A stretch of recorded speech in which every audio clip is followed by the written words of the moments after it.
হাজারো ব্যথা বেদনার পরে ফিরে আসনি তুমি আপন ঘরে। দিনের আলো তুমি ছড়িয়ে দিতে চলে গেলে মদিনায় মক্কা ছেড়ে। হে রাসূল তোমাকে ভুলি আমি কেমন করে। হে রাসূল তোমাকে ভুলি আমি কেমন করে। হাজারো ব্যথা বেদনার পরে ফিরে আসনি তুমি আপন ঘরে। দিনের আলো তুমি ছড়িয়ে দিতে চলে গেলে মদিনায় মক্কা ছেড়ে। হে রাসূল তোমাকে ভুলি আমি কেমন করে। হে রাসূল তোমাকে ভুলি আমি কেমন করে। খেয়ে না খেয়ে দিন প্রচারের কাজে নিজেকে দিয়েছ বিলিয়ে। খেয়ে না খেয়ে দিন প্রচারের কাজে নিজেকে দিয়েছ বিলিয়ে। তাইফের কাফেরেরা চিনল না সে আলো, দুষ্ট ছেলেদের পিছু দিল লেলিয়ে। পাথরের আঘাতে ক্ষত বিক্ষত হয়ে সারা শরীর থেকে রক্ত ঝরে। হে রাসূল তোমাকে ভুলি আমি কেমন করে। হে রাসূল তোমাকে ভুলি আমি কেমন করে। এই মুহূর্তে আমি জানতে চাচ্ছিলাম প্রিয় লালমনিরহাটবাসী আপনারা কেমন আছেন। একটি জবানও বন্ধ রাখবেন না, নিজ নিজ জায়গা থেকে উত্তর দিবেন আপনারা কেমন আছেন। ভালো রাখার মালিক কে? এখানে নিয়ে এসেছেন কে? এখান থেকে নিয়ে যাবেন কে? কেউ যেটা পারে না সেটা পারেন কে? কেউ যেটা জানে না সেটাও জানেন কে? প্রশংসা করব কার? প্রশংসা করলে নিয়ামত যিনি বাড়াইয়া দিবেন তিনি কে? কেউ যেটা জানে না সেটাও জানেন কে? প্রত্যেকটা মুহূর্তে আমরা কার নাম নিব? সবাই বলেন কার নাম নিব? খাওয়ার সময়, পড়ার সময়, ঘুমানোর সময়, ঘুম থেকে ওঠার সময়, কাজ কামে যাওয়ার সময়, কাজ কাম থেকে ফেরার সময়, সুদ খাওয়ার সময়। আলহামদুলিল্লাহ আলহামদুলিল্লাহ। আল্লাহ রাব্বুল আলামিন বলেন বান্দা যখন হতাশাগ্রস্ত হয়ে বান্দা যখন কাঁদতে থাকে আর ডাকতে থাকে ইয়া আল্লাহ, ইয়া রহমান, ইয়া রহিম, ইয়া হাইয়ু ইয়া কাইয়ুম। সন্তান নিয়ে পেরেশানের মধ্যে আছেন, বিবি নিয়ে টেনশনের মধ্যে আছেন, টাকা পয়সা লক্ষ লক্ষ টাকা উপার্জন করছেন, টাকাগুলো রাখতে পারছেন না, এই জীবন নিয়ে হতাশার মধ্যে আছেন আমার ভাইরা। আল্লাহ রাব্বুল আলামিন বলেন বান্দা যখন হতাশ হয়ে হতাশাগ্রস্ত হয়ে বান্দা যখন কাঁদতে থাকে আর ডাকতে থাকে ইয়া আল্লাহ, ইয়া রহমান, ইয়া রহিম, ইয়া হাইয়ু ইয়া কাইয়ুম। ঘরের সবাই যখন ঘুমানো তখন আপনি উঠুন, একাকী রুমের মধ্যে ঘুম থেকে উঠে আজকের এই মাহফিলে এসেছেন, মাহফিল থেকে যখনই বাড়িতে যাবেন আমার ভাইয়েরা ঠান্ডা পানি দিয়া ওযু বানায়া 2 রাকাত তাহাজ্জুদের নামাজ আদায় করে যদি চোখের পানি ছেড়ে দিয়ে মনের গহীন কন্দর থেকে টেনশনের মধ্যে আছেন, পেরেশানের মধ্যে আছেন, যদি আমার ভাইয়েরা আল্লাহকে মধুর সুরে একটাবার আল্লাহ বলে ডাক দেন আমার ভাইয়েরা, বিশ্ব কবি সম্রাট আল্লামা ইকবাল রহমতুল্লাহি আলাইহি বলেছেন दिल से जो बात निकलती है, दिल से जो बात निकलती है, असर रखती है पर नहीं मगर तौक़ते परवाज रखती है। কবি বলেন, দিল থেকে যে কথা উচ্চারিত হয়, মুখের কথা আর মনের কথা ভিন্ন রকম। মন থেকে যে কথা জিহ্বা দিয়ে উচ্চারিত হয়, এ কথার প্রভাব বিস্তার করে, ডানা না থাকলে উড়তে সক্ষম হয়। তার মানে হলো, বান্দা যখন অন্তরস্থল থেকে মহাব্বত নিয়ে, ভালোবাসা নিয়ে, অশ্রু সিক্ত নয়নে আমার ভাইরা মনের গহীন কন্দর থেকে একটা বার যদি আল্লাহকে আল্লাহ বলে ডাক দেয় আমার ভাইরা, একটা বার যদি ডাক দেয় আল্লাহ, আমার আল্লাহর নাম কত সুন্দর, ঠিক কিনা? আল্লাহ কিন্তু নয়, আল্লাহ। সবাই বলেন আল্লাহ, আর আওয়াজ দিয়ে বলেন আল্লাহ। আমার ভাইয়েরা, বান্দা যখন মনের মনি কোঠা থেকে, মনের গহীন কন্দর থেকে স্বতঃস্ফূর্ত ভাবে হৃদয়ের সবটুকু শক্তি উজাড় করে একটা বার যদি আল্লাহকে আল্লাহ বলে ডাক দেয় আমার ভাইয়েরা, আল্লাহ রাব্বুল আলামিন সঙ্গে সঙ্গে ৭০ বার সাড়া দিয়ে, তার ডাকে ৭০ বার সাড়া দিয়ে জিজ্ঞাসা করে বলে, বান্দা কি চাও বান্দা, আমি হাজির। আমার ভাইয়েরা, আমার আল্লাহকে ডাকার জন্য মাইকের দরকার হয় না, চিৎকার মারার দরকার নাই। ফিস ফিস করে ডাকলেও তিনি শোনেন, সশব্দে ডাকলেও কিন্তু তিনি শুনতে পান। কথা বলেন, কথা ঠিক কিনা? আমার ভাইয়েরা, বান্দা যখন ডাকে আল্লাহ রাব্বুল আলামিন শুনিয়ে দিচ্ছেন। আল্লাহ রাব্বুল আলামিন বলেন, وَنَحْنُ أَقْرَبُ إِلَيْهِ مِنْ حَبْلِ الْوَرِيدِ। আল্লাহ রাব্বুল আলামিন বলে, বান্দা তোমার যে সাহারা রগ আছে, বান্দা তোমার যে সাহারা রগের উপরে তোমার মাথাটা বসানো আছে, আমি আল্লাহ রাব্বুল আলামিন তোমার সেই সাহারা রগের থেকেও বেশি নিকটে। এই জন্য আমার ভাইয়েরা, কোনো বান্দা যখন ব্যথিত অন্তর নিয়ে, অশ্রু সিক্ত নয়নে আমার ভাইয়েরা, আপনি অসুস্থতার মধ্যে আছেন, হাসপাতালের বেডে আপনি ৭ দিন ধরে পড়ে আছেন, দুনিয়ার কোনো মানুষ আপনার ডাক শুনছে না, দুনিয়ার কোনো মানুষকে আপনি বারবার ডাকছেন, কোনো মানুষ শুনেও না শোনার ভান করছে। কথা বলেন, কথা ঠিক কিনা? নাকের কণায় ময়লা লেগে আছে, বন্ধু বান্ধব তাকাবে না, চোখের কর্নারে ময়লা লেগে আছে, কোনো বান্ধবী তাকাবে না, এই এলাকার মেম্বার আপনার খবর নিবে না, চেয়ারম্যান আপনার খবর নিবে না, কোনো আলেম ওলামা বক্তারা পর্যন্ত আপনার খবর নিবে না, কোনো এমপি মন্ত্রী রাষ্ট্রপ্রধান পর্যন্ত আপনার খবর নিবে না। আমার ভাইয়েরা, আপনি মুসিবতে পড়েছেন, বিপদে পড়েছেন, একটা বার যদি সেই সময়ে অন্তরস্থল থেকে আল্লাহ রাব্বুল আলামিনকে একটা বার যদি ডাক দেন, আমার ভাইয়েরা, আপনার ডাকে সঙ্গে সঙ্গে আল্লাহ পাক ৭০ বার সাড়া দিয়ে আপনার মনের সমস্ত চাওয়া পাওয়াকে পূর্ণতা দিয়ে আমার ভাইয়েরা সমস্ত অশান্ত থেকে আল্লাহ পাক দূরীভূত করে অনাবিল সুখ শান্তিতে জেনে পরিপূর্ণ করে দিবেন। চিৎকার মেরে বলতে হবে তিনি কে। এই জন্য আমার ভাইয়েরা, সমস্ত টেনশন হতাশা সব কিছু থেকে আল্লাহ রাব্বুল আলামিন আমাদেরকে মুক্ত করবেন যদি আমরা আমাদের সম্পর্ক যদি এই কোরআনের সঙ্গে থাকে। কথা বলেন, কথা ঠিক কিনা? এই জন্য কোরআন এর সঙ্গে আমাদের সম্পর্ক যেমন থাকবে, যদি ভালো সম্পর্ক তৈরি হয়ে যায় এই কোরআনের সঙ্গে, দুনিয়ার মানুষ তো মানুষই, বন জঙ্গলের হিংস্র প্রাণীরাও পর্যন্ত এই মুসলমান এই মানুষের কথা শুনবে। কথা বলেন, কথা ঠিক কিনা? আজ কোরআনের সঙ্গে আমাদের সম্পর্ক না থাকার কারণে দুনিয়াওয়ালা কেউ, স্বয়ং আল্লাহ তাআলার কাছে আমরা বারবার দোয়া করছি, আল্লাহ তাআলা আমাদের দোয়া কবুল করছে।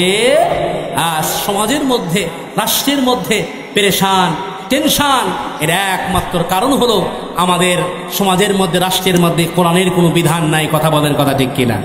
যদি কোরআনের বিধান থাকতো, রাষ্ট্র যদি রাষ্ট্র ধর্ম যদি হতো ইসলাম, আর সংবিধান যদি হতো রাষ্ট্রের এই কোরআন, তাহলে কোনো ছয় নয় মানুষের সঙ্গে কোনো দুর্নীতি, কোনো চুরি চামারি, কোনো চান্দাবাজি কোনো কিছু হইতো আমার ভাইয়েরা। এই জন্য এই সব কিছু থেকে কেবলমাত্র শুধুমাত্র মুক্তি দিতে পারে আল্লাহ রাব্বুল আলামিনের এই কোরআন। কথা বলেন, কথা ঠিক কিনা? আল্লাহ রাব্বুল ইজ্জাত ওয়াল জালাল তাম পৃথিবীর মানব গোষ্ঠীকে, মানব জাতিকে সঠিক পথের দিশা দানের জন্য যুগে যুগে পাঠালেন অসংখ্য আম্বিয়া আলাইহিমুস সালাম এবং মুরসালিনগণকে আল্লাহ রাব্বুল আলামিন এই পৃথিবীর জমিনে প্রেরণ করেছিলেন। এবং প্রত্যেকটা নবী রাসূলকে আল্লাহ পাক আসমানি কিতাব দিয়েছিলেন, যে কিতাবের মাধ্যমে আল্লাহ পাক যেন সেই নবীগণ তাদের উম্মাহকে সঠিক পথে পরিচালিত করতে পারেন, সঠিক পথে নিয়ে আসতে পারেন। তার মাধ্যম হিসাবে আল্লাহ পাক প্রত্যেকটা নবী রাসূলগণকে কিতাব দিয়েছিলেন। তো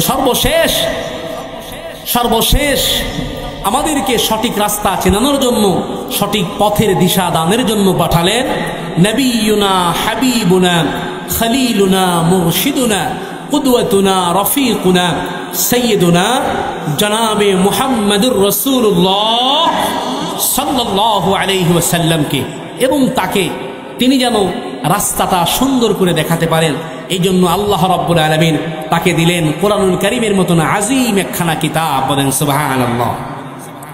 আল্লাহ রাব্বুল আলামিন বলেন আলিফ লাম রা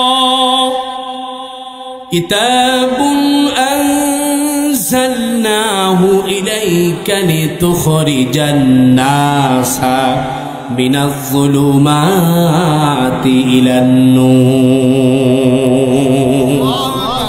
আল্লাহ রাব্বুল আলামিন বলেন আলিফ লাম রা তাহা ইয়াসিন আলিফ লাম মিম, এগুলোকে বলা হয় হুরুফে মুকাত্তাআত, বিচ্ছিন্ন হরফ সমূহ। ওয়াল্লাহু আ'লামু বিমুরাদি, এর অর্থ এবং উদ্দেশ্য সম্পর্কে আল্লাহ তাআলাই ভালো জানেন।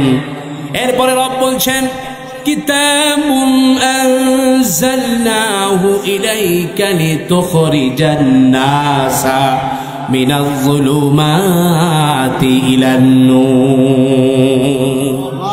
আল্লাহ পাক বলছেন নবী হে, এই নেন কিতাব, এটি এমন একটি কিতাব, এমন একটি মহাগ্রন্থ, এমন একটি কিতাব আপনার উপরে রিভিল করলাম, নাজিল করলাম আমার ভাইয়েরা। আপনি কিতাবের সাহায্যে তাম বিশ্বের অন্ধকারাচ্ছন্ন মানুষগুলোকে আপনি একটা একটা করে বের করে করে একমাত্র আলোর রাস্তা, জান্নাতের রাস্তা, আপনি যেন সিরাতুল মুস্তাকিমের রাস্তা দেখাতে পারে। তাহলে তাম অন্ধকার থেকে আলো দেখাতে পারেন কেবলমাত্র শুধুমাত্র একখানা কিতাব, যার নাম আল কোরআন। আমার ভাইয়েরা, এই কিতাব যেই যুগে নাজিল হয় সেই যুগটাকে আরবিতে বলা হয় আইয়ামে জাহিলিয়া, বাংলায় যাকে আমরা অজ্ঞতার যুগ হিসেবে চিনি। সেই যুগের মানুষের ব্যক্তি, পরিবার, সমাজ, রাষ্ট্রীয় জীবনে কোথাও শান্তির লেশমাত্র ছিল? মূর্খতা, জাহালাত, কুসংস্কার, অজ্ঞতা কোন পর্যায়ে পৌঁছলে পরে ব্যক্তি নিজ স্ত্রীকে পুত্র সন্তান ধারণের জন্য পর পুরুষের কাছে দিয়ে আসতে পারে? চিন্তা করা যায়? মাথায় ধরে? জাহালাত, কুসংস্কার, অজ্ঞতা কোন পর্যায়ে পৌঁছলে পরে ব্যক্তি নিজ জন্ম দেওয়া নিজের কলিজার টুকরা সন্তানকে জীবন্ত প্রথিত করতে পারে? ভাবা যায়? কতটা নির্লজ্জ বেহায়াপনা ছিল সেই যুগে। আল্লাহ রাব্বুল আলামিন এই কোরআনে কারীম নাজিল করে আল্লাহ পাক বলছেন আমার ভাইরা, আল্লাহ রাব্বুল আলামিন বলেন লিতুখরিজান নাসি মিনাজ যুলুমাতি ইলান নূর। আল্লাহ পাক বলছেন নবী হে, এই কোরআনটা আমি আল্লাহ পাক এই জন্য আপনার উপরে নাজিল করেছি, রিভিল করেছি। আপনি এই কিতাবের সাহায্যে, কোরআনের সাহায্যে একটা একটা করে মানুষদেরকে অন্ধকার থেকে বের করে করে একমাত্র আলোর রাস্তা, জান্নাতের রাস্তা, আপনি যেন সিরাতুল মুস্তাকিমের রাস্তা দেখাতে পারে। আমার ভাইয়েরা, আল্লাহ রাব্বুল আলামিন তো এই কোরআনে কারীম নাজিলের পূর্বেও বিশ্বনবী মুহাম্মদুর রাসূলুল্লাহ সাল্লাল্লাহু আলাইহি ওয়াসাল্লাম, আমার ভাইয়েরা, আমি যতবার আল্লাহ রাসূলের নাম নিব আপনারা সঙ্গে সঙ্গে সাল্লাল্লাহু আলাইহি ওয়াসাল্লাম এটা উচ্চারণ করবেন। কারণ কি লাভ শুনুন, লাভটা কি? আল্লাহর হাবিব বলেছেন, মান সাল্লা আলাইয়া, যদি কোনো ব্যক্তি একটা বার আমি নবীর উপরে প্রাণ খুলে মহাব্বতের সাথে যদি দরুদ পাঠ করে, আল্লাহ রাব্বুল আলামিন সঙ্গে সঙ্গে তার আমলনামায় 10টি নেকি লিখে দিবে।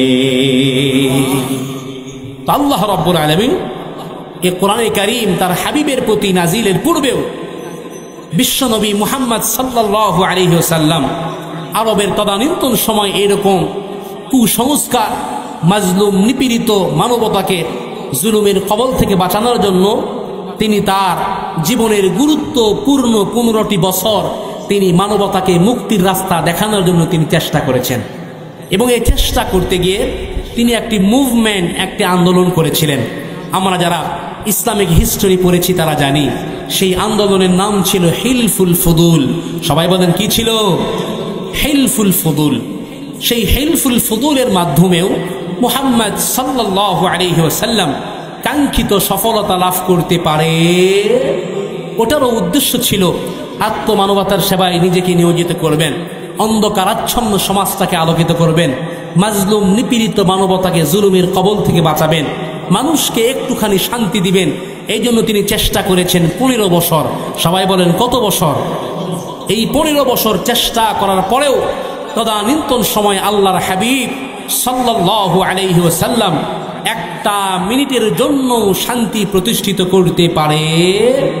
কেন পারলেন না? কারণটা কি? আল্লাহ রাব্বুল আলামিন জানাইয়া দিলেন, নবী আমার কেন আপনি শান্তি প্রতিষ্ঠিত করতে পারেন নাই তা কি আপনি জানেন? কারণ ছিল মা কুনতা তাদরি মাল কিতাব ওয়ালাল ঈমান। কারণ ছিল এতদিন পর্যন্ত আপনি জানতেন না কিতাব কি জিনিস, সংবিধান কি জিনিস, গাইডলাইন কি জিনিস, এইটা আপনার কাছে ছিল না। আর ওয়ালাল ঈমান, ঈমানের ট্রেনিংও আপনার কাছে ছিল না। যার কারণে আপনি মন প্রসূত নিজের মন গড়া রীতিনীতি আর আদর্শ দিয়ে মানব জাতিকে শান্তির রাস্তা দেখাতে পারেন নাই। নবী হ্যাঁ নেন কিতাব। আল্লাহ রাব্বুল আলামিন বলেন, আলিফ লাম রা কিতাবুন আনজালনাহু ইলাইকা লিতুখরিজান নাসা মিনাজ যুলুমাতি ইলান নূর। জোরে বলেন আল্লাহু আকবার। আল্লাহ পাক বলছেন, নবী হে নেন কিতাব। যেই কাজটি এই কিতাবটি পাওয়ার পূর্বে আপনি শুরু করেছিলেন, এই কিতাব আপনাকে আমি আল্লাহ পাক দান করলাম। এরপরে ওই কাজটি, দাওয়াতি কাজ আপনি আবার শুরু করে দেন। আমার ভাইয়েরা, এই কোরআনে কারীম পাওয়ার পরে বিশ্বনবী মুহাম্মদ আরবি সাল্লাল্লাহু আলাইহি ওয়াসাল্লাম পুনরায় যখন তার কাজ আবার যখন শুরু করলেন, আমার ভাইয়েরা, মাত্র 23 বছরের ব্যবধানে বিশ্বনবী সাল্লাল্লাহু আলাইহি ওয়াসাল্লাম তিনি একটি চূড়ান্ত বিপ্লব কায়েম করেছে। একটুখানি চিন্তা করে দেখেন আমার ভাইয়েরা, যে কাজটি আল্লাহর হাবিব সাল্লাল্লাহু আলাইহি ওয়াসাল্লাম 15টি বছর চেষ্টা করার পরেও তদানীন্তন সময়ে একটা মুহূর্তের জন্য শান্তি প্রতিষ্ঠিত করতে পারে, ওই কাজটাই যখন তিনি আবার যখন শুরু করেছেন, only 23 ইয়ার্স, মাত্র 23 বছরের ব্যবধানে আল্লাহর হাবিব সাল্লাল্লাহু আলাইহি ওয়াসাল্লাম তিনি একটি বিপ্লব কায়েম করেছেন। কন্যা সুবহানাল্লাহ। সেই পথহারা মানুষগুলোকে, যারা ছিল নারীর সতীত্বের জম, নারীর ইজ্জতের জম, নারীর ইজ্জত নিয়ে যারা ছিনিমিনি খেলত, অন্যায়ভাবে যারা অন্যের সম্পদকে লুটতারাজ করত, আত্মসাৎ করত, সেই মানুষগুলোকে এমন আদর্শ শিক্ষা দিলেন যেই শিক্ষার মাধ্যমে পরবর্তীতে ওই সকল লোকেরাই অন্যের জীবনকে বাঁচানোর জন্য, অন্যের মাল সামানাকে, নারীদের সতীত্বকে হেফাজত করার জন্য নিজেদের জীবনটা পর্যন্ত তারা বিলীন করে দিয়েছেন। কন্যা সুবহানাল্লাহ। আল্লাহর হাবিব সাল্লাল্লাহু আলাইহি ওয়াসাল্লাম সঙ্গে সঙ্গে ঘোষণা দিলেন, খায়রুল কুরুনি করনি, সর্বশ্রেষ্ঠ যুগ হলো আমি নবীর যুগ। কন্যা সুবহানাল্লাহ। আল্লাহর হাবিব সাল্লাল্লাহু আলাইহি ওয়াসাল্লাম যেই কোরআনে কারীমের মাধ্যমে ইসলামিক স্টেট কায়েম করেছিলেন, আল্লাহর হাবিবের যুগে যে কোরআনটা ছিল, হযরতে আবু বকর, ওমর, ওসমান, আলী যেই কোরআনের মাধ্যমে ইসলামিক স্টেট কায়েম করেছিলেন, আজও সেই কোরআন আমাদের সমাজে আছে না নাই? সবাই বলেন আছে না নাই? কিন্তু কোরআনের দেওয়া সেই শান্তি কি আজও আছে ভাই? কথা বলেন, আজও আছে? আমরা কোরআনের দেওয়া শান্তি চাই কি চাই না?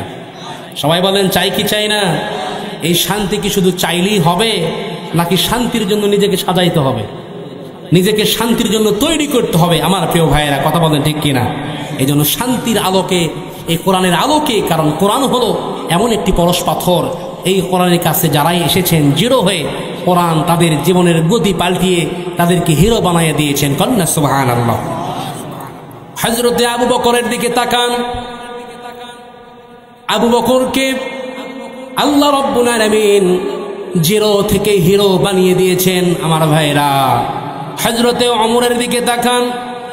যে ওমর ইসলাম মানে নাই, কোরআন মানে নাই, ঈমান মানে নাই, নবী মানে নাই আমার ভাইরা, সেই ওমর এই কোরআনের সঙ্গে লেগে থাকার কারণে, কোরআনের সংস্পর্শে যাওয়ার কারণে আমার ভাইরা, আল্লাহ রাব্বুল আলামিন জিরো থেকে এমন হিরো বানিয়ে দিয়েছেন। ওমর যদি কোন রাস্তা দিয়ে চলাচল করে আমার ভাইরা, সেই রাস্তা দিয়ে 40 দিন পর্যন্ত শয়তান চলাচল করতেও বড্ড ভয় পায়।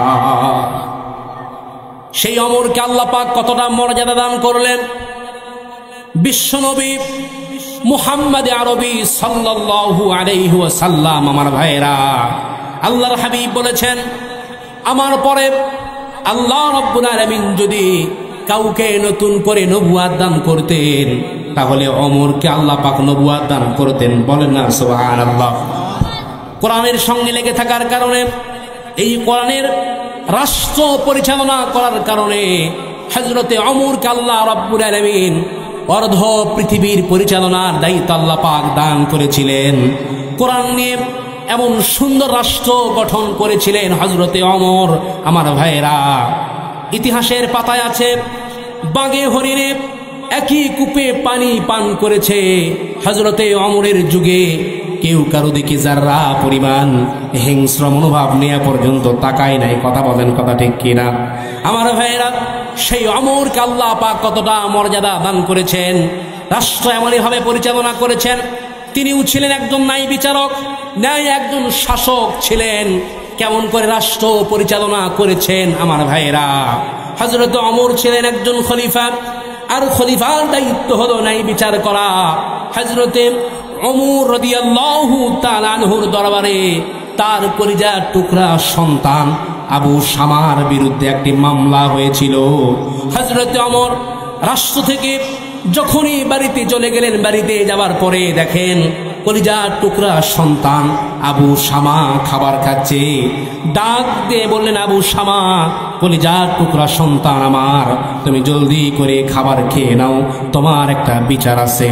যেই না বলেছেন জলদি করে খাবার খেয়ে নাও, সঙ্গে সঙ্গে সন্তানের খাওয়া শেষ করে ডাক দিয়ে বলতেছেন, আব্বা, আমার আর খাবার কোনো দরকার নাই, আপনি আপনার বিচারের কাজ জলদি করে শুরু করে দেন।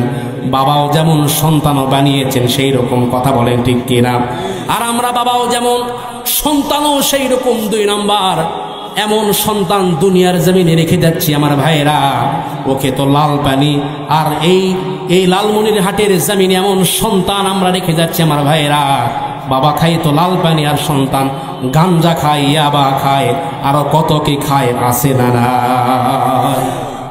আমার ভাইরা? হযরতে ওমর রাদিয়াল্লাহু তাআলা আনহু কোরআন নিয়ে কেমন করে রাষ্ট্র গঠন করেছিলেন। যেই না ডাক দিয়ে বললেন, আবু শামা, জলদি করে খাবার খেয়ে নাও, তোমার একটা বিচার আছে। যেই না বলেছেন, আমার খাওয়া সঙ্গে সঙ্গে বন্ধ হয়ে গেছে। ডাক দিয়ে বলতেছেন, আব্বা, আমার আর খাওয়া লাগবে না, আপনি আপনার বিচারের কাজ শুরু করে দেন।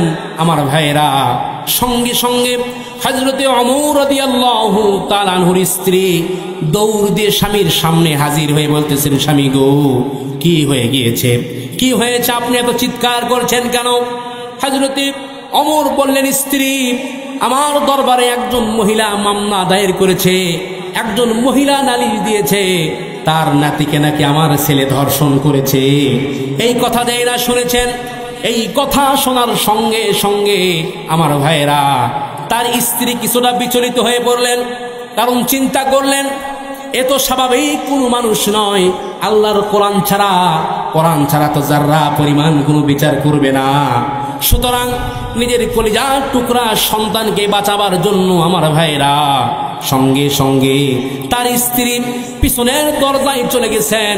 হযরতে ওমরকে বলতেছেন, ওমর স্বামী গো, অন্তত আমার টাকা পয়সা সোনা গহনা যা কিছু আছে সব কিছু আপনাকে দিয়ে দিচ্ছি, আপনি এগুলোর বিনিময়ে অন্তত আমার সন্তানটাকে আপনি বাঁচান, মেয়েটাকে একটু ম্যানেজ করা যায় কিনা দেখেন।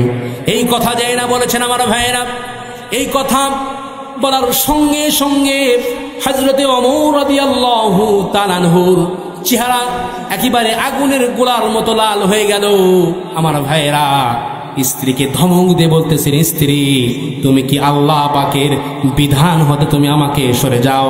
তুমি কি আল্লাহর বিধান হতে আমাকে বাধা দিচ্ছ নাকি? যাও, আমার সামনে থেকে তুমি সরে যাও। আমার ভাইয়েরা এই কথা বলে সন্তানকে ডাক দিয়ে বলতেছেন, আবু শামা তোমার বিরুদ্ধে যে মামলা হয়েছে, তোমার বিরুদ্ধে যে অভিযোগ উঠেছে এটা কতটুকু সত্য তোমার মুখে একটু শুনতে চাই, তুমি একটু পরিষ্কার করে বলো, তুমি একটু ক্লিয়ার করে বলো।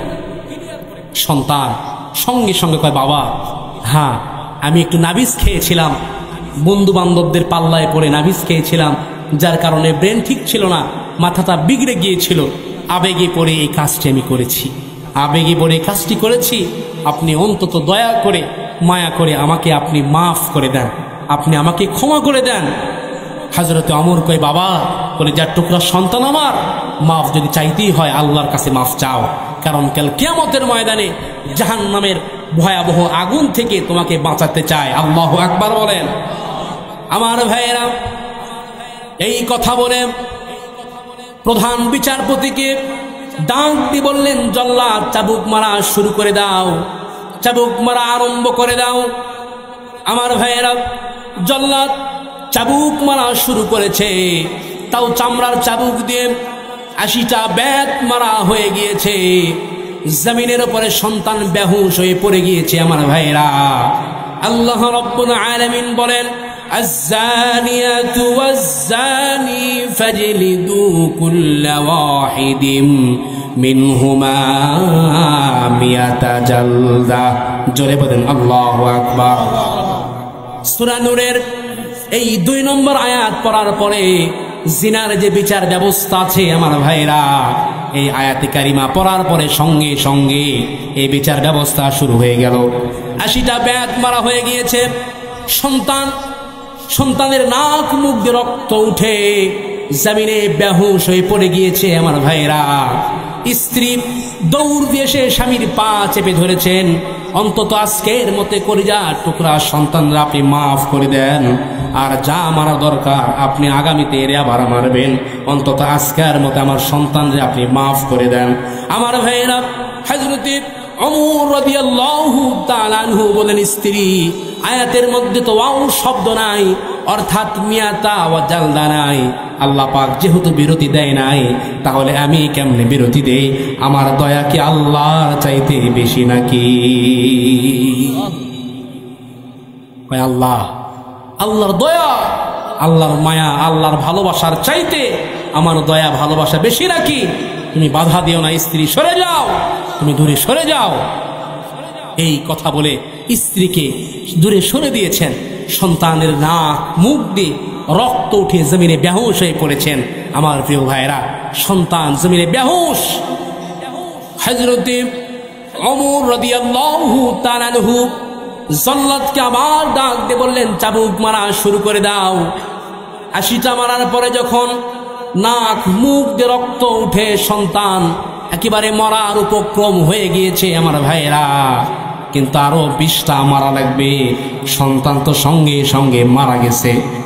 হযরতে ওমর রাদিয়াল্লাহু তাআলা আনহু নিজের হাত দিয়ে কলিজার টুকরা সন্তানকে দাফন কাফন করে, গোসল করানোর পরে দাফন কাফন করে কলিজার টুকরা সন্তানের চেহারার দিকে তাকায়া হযরতে ওমর রাদিয়াল্লাহু তাআলা আনহু বলতেছেন, আব্দুল্লাহ বাবারে, কলিজার টুকরা সন্তান আমার, দুঃখ পেও না, তুমি কষ্ট পেও না বাবা। দুনিয়াতে আল্লাহর কোরআন দিয়ে, কোরআনের আইন দিয়ে বিচার করে দিয়েছি আমার ভাইয়েরা, বাবা তুমি আর দুঃখ পেও না। কারণ এই দুনিয়ার জমিনে যদি কোরআন দিয়ে কোনো পাপের শাস্তি হয়ে যায়, কোনো বিচার হয়ে যায়, কাল কিয়ামতের ময়দানে আল্লাহ রব্বুল আলামিন ডাবল করে ওই পাপের বিচার আর কখনো করবে না। আমার ভাইয়েরা, কারণ তোমাকে আমি জাহান্নামের আগুন থেকে বাঁচাতে চাই। কলিজার টুকরা সন্তান আমার, সন্তানকে কবরস্থ করার পরে জল্লাদকে ডাক দিয়ে বলতেছেন, চাবুকটা আমার হাতে দাও। 80টা বেত মারার পরে সন্তান মারা গেছে, কিন্তু আরো 20টা আছে। এই 20টা আবার কে খাবে? এই 20টাও তো মারা লাগবে। এই খেয়াল করে আমার ভাইয়েরা, হযরতে ওমর রাদিয়াল্লাহু তাআলা আনহু কলিজার টুকরা সন্তানের কবরের পাশে দাঁড়ায়া, কবরের সামনে দাঁড়ায়া চাবুকটা হাতের মধ্যে নিয়া 1টা 2টা 3টা 4টা 5টা করে কলিজার টুকরা সন্তানের কবরের উপরে যখন তিনি মারছিলেন, আমার ভাইয়েরা, এত জোরে জোরে কবরের উপরে মারছিলেন, যখন এভাবে 20টা তিনি পরিপূর্ণ করলেন, হযরতে ওমর যখন মারছিলেন, কবরের মাটিগুলো দুপাশ দিয়ে ছড়িয়ে যাচ্ছিল। চোখের পানি ছেড়ে দিয়ে বললেন, রব্বুল আলামিন, সন্তান হিসাবে আমারও মায়া লেগেছিল, কিন্তু বাবা হিসাবে আমারও মায়া লেগেছিল, কিন্তু তোমার বিধানের দিকে তাকায়া, তোমার কোরআনের দিকে তাকায়া আমি আর যারা পরিমাণ কোনো মায়া করি নাই। দুনিয়াতে সূরা নূরের এই 2 নম্বর আয়াত দিয়ে আমি বিচার করে দিলাম, অন্তত কাল কিয়ামতের ময়দানে এই সূরা নূরের 2 নম্বর আয়াত যেন আমি ওমরের বিরুদ্ধে না যাই। আল্লাহু আকবার বলেন। আমার ভাইয়েরা, হযরতে ওমর রাদিয়াল্লাহু তাআলা আনহু কেমন রাষ্ট্র পরিচালনা করেছিলেন, কেমন রাষ্ট্র শাসন করেছিলেন। ওমরের মতো নেতার দরকার আছে না নাই? দাও খোদা দাও আমায় আবার ওমর দারাজ দিল, দাও খোদা দাও আমায় আবার ওমর দারাজ দিল, দাও আলীর মতো বীর সেনানী, আলীর মতো বীর সেনানী জাগাতে নিখিল, দাও খোদা দাও আমায় আবার ওমর দারাজ দিল, হামজাকে দাও ঘরে ঘরে জীবন দিতে অকাতরে, হামজাকে দাও ঘরে ঘরে জীবন দিতে অকাতরে, আমার কাবা ভাঙতে এলে, আমার কাবা ভাঙতে এলে পাঠাওয়া বাবিল, দাও খোদা দাও আমায় আবার ওমর দারাজ দিল, দাও খোদা দাও আমায় আবার ওমর দারাজ দিল। পড়ি আমিন। আমার ভাইয়েরা, এই দীর্ঘ যদি কোরআনটা আমাদের রাষ্ট্রের সংবিধান যদি কোরআন হয়ে যায়, আজ এই দীর্ঘ ১৬টি বছর ধরে আমরা যেভাবে জুলুমের শিকার হয়েছি, মুসলমানরা যেভাবে পদে পদে লাঞ্ছিত বঞ্চিত হয়েছে, অসংখ্য আলেমদের চোখের পানি ঝরেছে, মসজিদের দান বাক্সে টাকা চোরের বিচার হয়, জুতা চোরের বিচার হয়, কিন্তু যারা কলমের সিগনেচার দিয়ে, কলমের খোঁচা দিয়ে দেশ তারা একেবারে দেউলিয়ায় পরিণত করেছিল, এই বাংলার জমিনে তাদের কোনো বিচার হয় নাই। কথা বলেন, কথা ঠিক কিনা?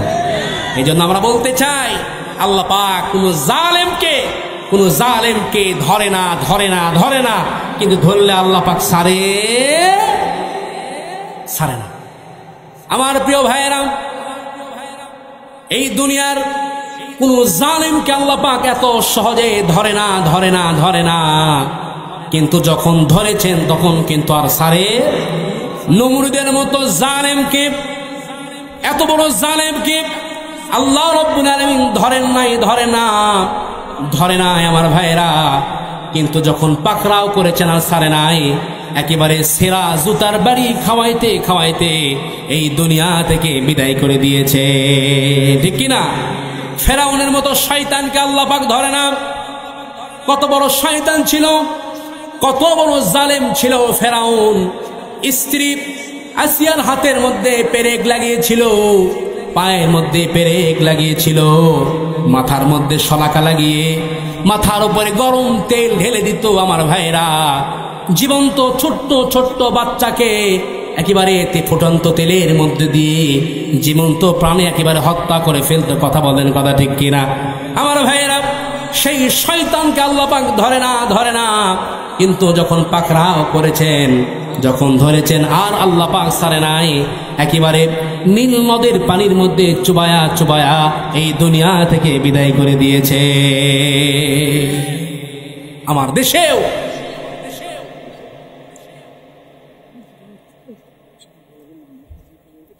আমার ভাইয়েরা, আমার দেশেও দীর্ঘ 17টি বছর ধরে যেভাবে জুলুম নির্যাতনের শিকার আমরা হয়েছি, কি পরিমাণ জুলুম হয়েছে। অসংখ্য আলেমদের চোখের পানি ঝরেছে, হাজার হাজার মায়ের বুক খালি করা হয়েছে। কথা বলেন, কথা ঠিক কিনা?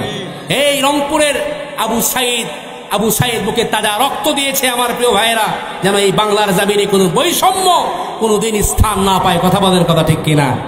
তো আমার প্রিয় ভাইয়েরা, যারা জালেম হয়, যারা জুলুম করে, এরা কখনোই যতই এই কোরআনের বিরুদ্ধে সংগ্রাম করুক, যতই কোরআনকে মিটিয়ে দেওয়ার চেষ্টা করুক এই দুনিয়ার জমিন থেকে, কিন্তু যারা পরিমাণ কোরআনকে মিটাইতে পারবে ভাই, যারা কোরআনকে মিটানোর চেষ্টা করেছে এই দুনিয়া থেকে, তারাই কিন্তু মিটিয়ে গিয়েছে। কথা বলেন, কথা ঠিক কিনা? আল্লাহ রাব্বুল আলামিন বলেন, ومن يبتغي غير الإسلام دينا فلن يقبل منه وهو في الآخرة من الخاسرين। আল্লাহ রাব্বুল আলামিন বলেন, আর যে ব্যক্তি খুঁজে বেড়ায় ওমাই ইয়াবতাগি গায়রাল ইসলামি দীনা, আর যে ব্যক্তি অন্বেষণ করে খুঁজে বেড়ায় ইসলাম ছাড়া অন্য কোনো মতবাদ, ইসলাম ছাড়া অন্য কোনো ধর্ম, আমার ভাইরা, সে যে আমলই করুক তার কোনো আমল কবুল করা হবে না।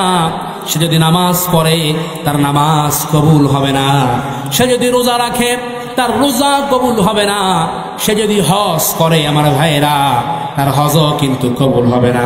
শুধু তাই নয়, আল্লাহ রাব্বুল আলামিন বলেন, ওহুয়া ফিল আখিরাতি মিনাল খাসিরিন, কাল কিয়ামতের ময়দানে আল্লাহ রাব্বুল আলামিন তাদেরকে ক্ষতিগ্রস্তদের মধ্যে শামিল করে দিবে।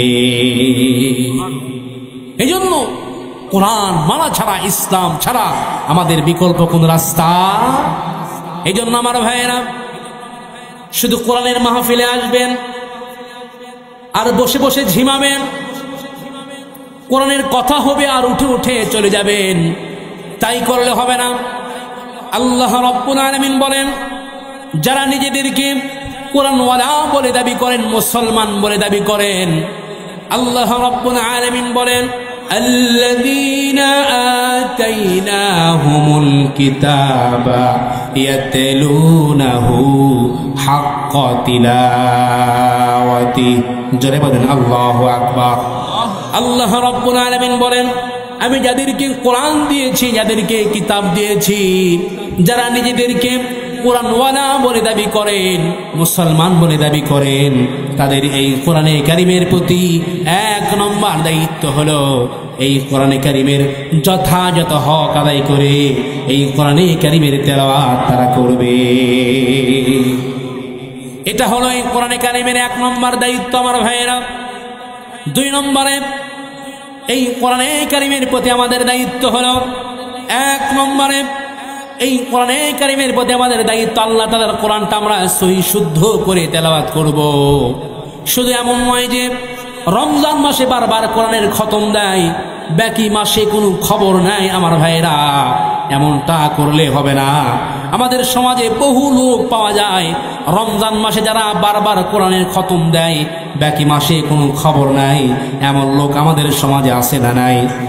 আবার শুধুমাত্র কেউ মারা গেলে এই মাদ্রাসা থেকে কয়েকটা তলবে আলেমদেরকে নিয়ে তার সবিনা খতমের ব্যবস্থা করে। বিশ্বাস করেন মুসলমান, আল্লাহ রাব্বুল আলামিন এই কোরআনে কারীম কোন মৃত মানুষের জন্য নাজিল করে নাই। এটি আসছে রাস্তা দেখানোর জন্য। সুতরাং কোন মরা মানুষের রাস্তা দেখায় না, রাস্তা দেখায় জীবিত মানুষের। আমার ভাইরা, হালাল হারাম কোন মৃত মানুষের উপরে বর্তায় না, জীবিত মানুষের উপরে বর্তায়। এই জন্য আল্লাহ পাক নিজেই বলেছেন, লি হাইয়া, আমি এই কোরআনটাকে জীবিত মানুষের জন্য নাজিল করেছি। কন্যা সুবহানাল্লাহ। আল্লাহ রাব্বুল আলামিন বলেন, আবার ভুল বোঝার কোনো কারণ নাই, এই কোরআনটা শুধুমাত্র কেবলমাত্র কুকিলের মতো বুলি ফোটানোর জন্য, শুধু কুকিলের মতো বুলি ফোটায়া ফোটায়া পড়বেন আমার ভাইয়েরা। শুধুমাত্র কেবলমাত্র আল্লাহ পাক এই কোরআনটা সেই জন্য আমাদেরকে দান করে নাই। তাহলে কেন দান করলেন? আল্লাহ রাব্বুল আলামিন এই কোরআনটা আমাদেরকে 2 নম্বর দায়িত্ব হলো আল্লাহ তাআলার কোরআনটা আমাদেরকে বুঝতে হবে। আল্লাহ পাক কোরআনটা বোঝার কথা আমাদেরকে বলেছেন আমার ভাইয়েরা। আল্লাহ রাব্বুল আলামিন বলেন, আফালা ইয়াতাদাব্বারুনাল কুরআনা ওয়ালাউ কানা মিন ইনদি গায়রিল্লাহি লাওয়াজাদুহু ফীহি ইখতিলাফান কাসীরা। আল্লাহ রাব্বুল আলামিন বলেন, মানুষের কি হলো? আফালা ইয়াতাদাব্বারুন, আয় আফালা ইয়াতাফাক্কারুন, মানুষের কি হলো? তারা কেন কোরআন নিয়ে গবেষণা করে না? তারা কেন কোরআন নিয়ে চিন্তা ফিকির করে না? নাকি তারা দুনিয়ার বহু বড় বড় সাহিত্যের কিতাব পড়ে পড়ে শেষ করে ফেলে আমার ভাইয়েরা? তারা কেন কোরআনটা পড়তে চায় না? অন্যত্র আল্লাহ রাব্বুল আলামিন বলেন, আফালা ইয়াতাদাব্বারুনাল কুরআনা আম আলা কুলুবিহিম আকফালুহা। অন্যত্র আল্লাহ রাব্বুল আলামিন বলেন, মানুষের কি হলো? তারা কেন কোরআন পড়ে না, কোরআন বোঝে না, কোরআন নিয়ে কেন তারা গবেষণা করে না আমার ভাইয়েরা? নাকি আমি আল্লাহ রাব্বুল আলামিন তাদের যে অন্তর আছে, যে অন্তরে আমি আল্লাহ পাক তালা লেগে দিয়েছি, যে অন্তর দিয়ে দুনিয়ার সব কিছু তারা বুঝতে চায়, কিন্তু কেবলমাত্র শুধুমাত্র আমি আল্লাহ তাআলার কোরআনটা তারা বুঝতে চায় না। ঠিক কিনা? এই জন্য আল্লাহর কোরআনে কারীমের প্রতি আমাদের 2 নম্বর দায়িত্ব হলো, 1 নম্বরে আল্লাহর কোরআনটা আমরা সহি শুদ্ধ করে সুন্দর করে এর তেলাওয়াত করব, এর তেলাওয়াতটা শিখবো। রাজি আছেন তো ইনশাআল্লাহ? আমরা সামনে যেহেতু রমজান আসছে, সারাটা জীবন হেলাই খেলাই কাটিয়েছি, অন্তত এই রমজানকে কাজে লাগায়া আমরা সকলে এই কোরআনের ছাত্র হয়ে যাব ইনশাআল্লাহ। বলেন সকলে হাত তোলেন ইনশাআল্লাহ। আমরা কি নিয়ত করতে পারি না যে আগামীকাল থেকে আমরা সকলে এই কোরআনে কারীমের ছাত্র হয়ে যাব ইনশাআল্লাহ? তাহলে 2 নম্বর এই কোরআনে কারীমের প্রতি দায়িত্ব হলো আল্লাহ তাআলার কোরআনটা আমাদেরকে বুঝতে হবে। আমার ভাইয়েরা, আজ মুসলমান আমরা মনে করি কোরআন বোঝা এটা আমাদের কাজ নয়, কোরআন বোঝা এটা আমাদের কাজ নয়, এটা মোল্লা মৌলবীদের কাজ, হুজুরদের কাজ। হুজুররা শিখলে হয়ে যাবে, মাদ্রাসার বাচ্চারা শিখবে, হুজুররা শিখবে, আমরা শুধু গিয়ে গিয়ে শুনবো। আমার প্রিয় ভাইয়েরা, বিশ্বাস করেন এই কোরআনে কারীম শিক্ষা করা সকল মুসলমান নর নারীর উপরে ফরজা আইন যিনি করেছেন তিনি কে? কোরআনে কারীমের মাহের হাফেজ হওয়া, অভিজ্ঞ আলেম হওয়া, মুফাসসিরে কোরআন হওয়া, মুফাক্কিরে ইসলাম হওয়া, এটা সকলের উপর জরুরি নয়, এটা কিছু মানুষ হলে পরে হয়ে যাবে। কিন্তু কোরআন বোঝাটা বিশ্বনবী মুহাম্মদ আরবি সাল্লাল্লাহু আলাইহি ওয়াসাল্লাম বলেছেন, তলাবুল ইলমি ফরিদাতুন আলা কুল্লি মুসলিম। আমাদের এই মাদ্রাসার ছোট্ট ছোট্ট বাচ্চারা, তলবে ইলমরা এই হাদিসটা মুখস্থ করে নিয়েছে, আমরা মক্তবেই এই হাদিসটা মুখস্থ করে নিয়েছি। কারণ এই হাদিস অনুযায়ী ততটুকু জ্ঞান আপনাকে অর্জন করতে হবে, যতটুকু জ্ঞান অর্জন করা ছাড়া আপনার ব্যক্তি জীবন, পারিবারিক জীবন, সামাজিক জীবন, আপনার রাষ্ট্রীয় জীবন যারা পরিমাণ আপনি চলাচল করতে পারবেন। এই হাদিস অনুযায়ী আপনাকে ততটুকু জ্ঞান অর্জন করতে হবে আমার ভাইয়েরা। কারণ আপনি একজন মুসলমান, মুসলমান হিসাবে আপনার দায়িত্ব কর্তব্য হলো আপনি নামাজ পড়বেন, নামাজের ফরজিয়াত ওয়াজিবাত, নামাজের আরকান আহকাম, এগুলো জানা কিন্তু আমার আপনার জন্য ফরজ। কথা বলেন, কথা ঠিক কিনা? ওযুর কাইফিয়ত জানা আপনার জন্য ফরজ।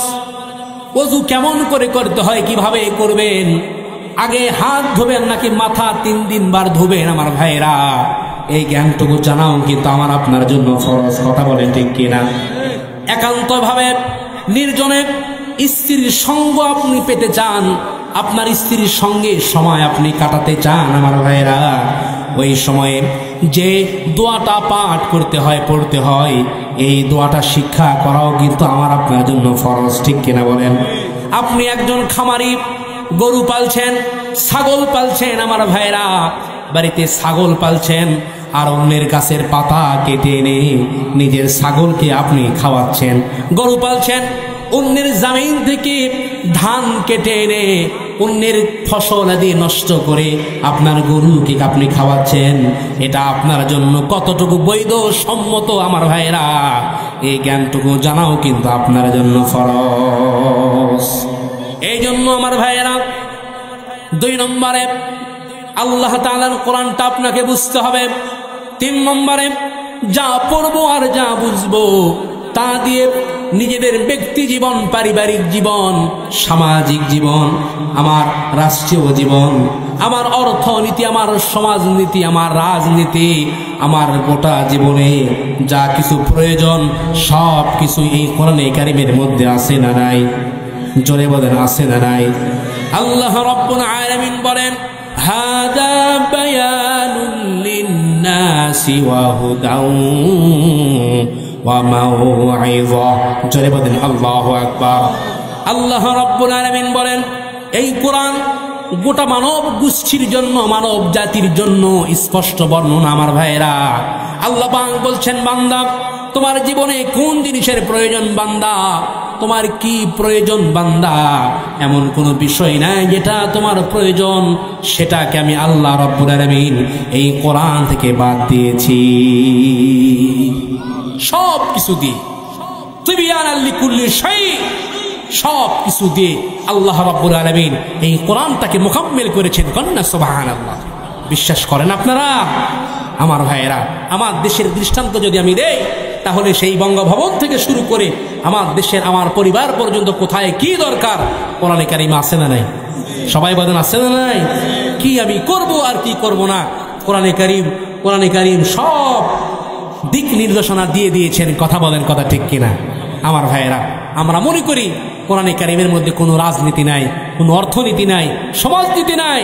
আমার প্রিয় ভাইয়েরা, এই কোরআনে কারিম হচ্ছে পৃথিবীর সব চাইতে মানব জীবনের যত সমস্যা আসবে সকল সমস্যার সমাধান কল্পে আল্লাহ রাব্বুল আলামিন একখানা কিতাব নাজিল করেছেন, যার নাম, সবাই বলেন, যার নাম কোরআন। এই দিন সকল সমস্যার সমাধান কেবলমাত্র এই কোরআন।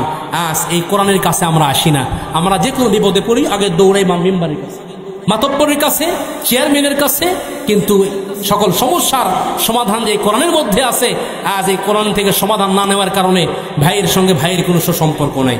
আছে না নাই? বাবার সঙ্গে ছেলের পর্তা নাই, মারামারি। আছে না নাই? স্ত্রীর সঙ্গে স্বামীর কোনো মিল নাই। আমার প্রিয় ভাইয়েরা, আজ এই কোরআনের সঙ্গে সুসম্পর্ক না থাকার কারণে যত রকম বৈষম্যের শিকার প্রত্যেকটা মানুষ, আমরা অশান্তির মধ্যে আছি। যদি কোরআন থেকেই সকল সমস্যার সমাধান যদি আমরা খুঁজে বেড়াই তাহলে আল্লাহ রাব্বুল আলামিনের হাবিব সাল্লাল্লাহু আলাইহি সাল্লাম হাদিসের মধ্যে ইরশাদ করেছেন, ইদা হাজাবাহু আমরুন বাদারা ইলাস সালাহ। আল্লাহর হাবিব যখনই যে কোনো সমস্যায় মুখোমুখি হয়েছেন সঙ্গে সঙ্গে নামাজে দাঁড়িয়ে গেছেন, কারণ নামাজ থেকেই রাসূলুল্লাহ সাল্লাল্লাহু আলাইহি সাল্লামের সমাধান চলে এসেছে। বলেন সুবহানাল্লাহ। নামাজের মধ্যে কোরআন আছে না নাই? কথা বলেন, আছে না নাই? আল্লাহ পাক বলছেন, ওয়াস্তাঈনু বিস-সাবরি ওয়াস-সালাহ, বান্দা ধৈর্য আর নামাজের মাধ্যমে আমি আল্লাহর কাছে সাহায্য প্রার্থনা করো, সকল সমস্যার সমাধান কেবলমাত্র শুধুমাত্র আমি আল্লাহ পাকই দান করব। বলেন সুবহানাল্লাহ। এই জন্য আমার ভাইয়েরা, 1 নম্বরে যদি আল্লাহ তাআলার কোরআনটা আমরা যদি পড়ি, 2 নম্বরে আল্লাহ তাআলার কোরআনটা যদি আমরা বুঝি, 3 নম্বরে আল্লাহ রাব্বুল আলামিন আমাকে আপনাকে যা দিয়েছেন জীবন যাপন করার জন্য, তা যদি বিশ্বনবী মুহাম্মদুর রাসূলুল্লাহ সাল্লাল্লাহু আলাইহি ওয়াসাল্লামের হাদিস অনুযায়ী যদি আমরা বলি তাহলে ফাহাল্লা হালালাহু ওয়া হারামা হারামাহু। আমার ভাইরা, কোরআন যেটাকে হালাল বলেছেন আমি যদি সেটাকে হালাল মনে করে চলি, কোরআন যেটাকে হারাম বলেছেন আমি যদি সেটা থেকে বেঁচে চলি, তাহলে আল্লাহ রাব্বুল আলামিনের কোরআন আমার আপনার ব্যাপারে সুসংবাদ দিচ্ছেন। আল্লাহ রাব্বুল আলামিন বলেন, ফামান তাবিআ হুদায়া ফালা খাউফুন আলাইহিম ওয়ালা হুম ইয়াহজানুন। আল্লাহ রাব্বুল আলামিন বলেন, তাদের কোনো ভয় নাই, তাদের কোনো দুশ্চিন্তাও নাই, যারা নাকি কোরআনের দেওয়া পথ, কোরআনের দেওয়া রীতিনীতি, জীবন বিধানগুলোকে যারা মেনে চলবে, তাদের কোনো ভয় থাকবে না, দুশ্চিন্তাও থাকবে না। সকল ভয় এবং দুশ্চিন্তা থেকে কেবলমাত্র শুধুমাত্র প্রত্যেকটা বান্দা বান্দীদেরকে আল্লাহ রাব্বুল আলামিন এই দুনিয়া থেকে নাজাত দান করবে।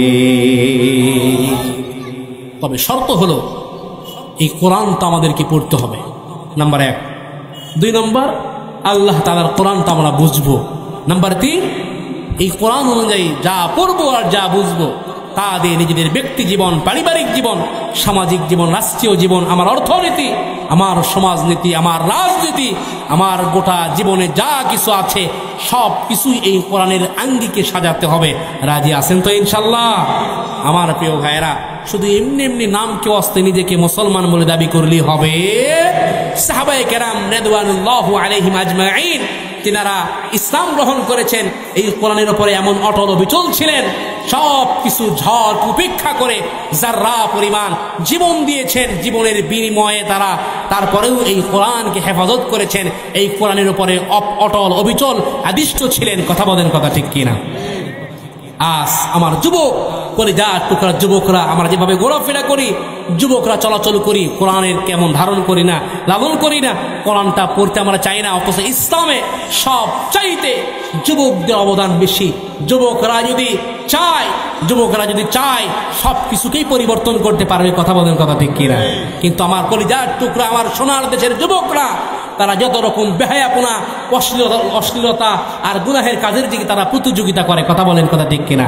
ইসলামের কাজে, দিনের কাজে, কোরআনের কাজে তাদের কোনো প্রতিযোগিতা নাই। আমার প্রিয় ভাইয়েরা, এই জন্য আমাদের যুবকদেরকে ঐক্য গঠন করতে হবে, ঐক্য করতে হবে।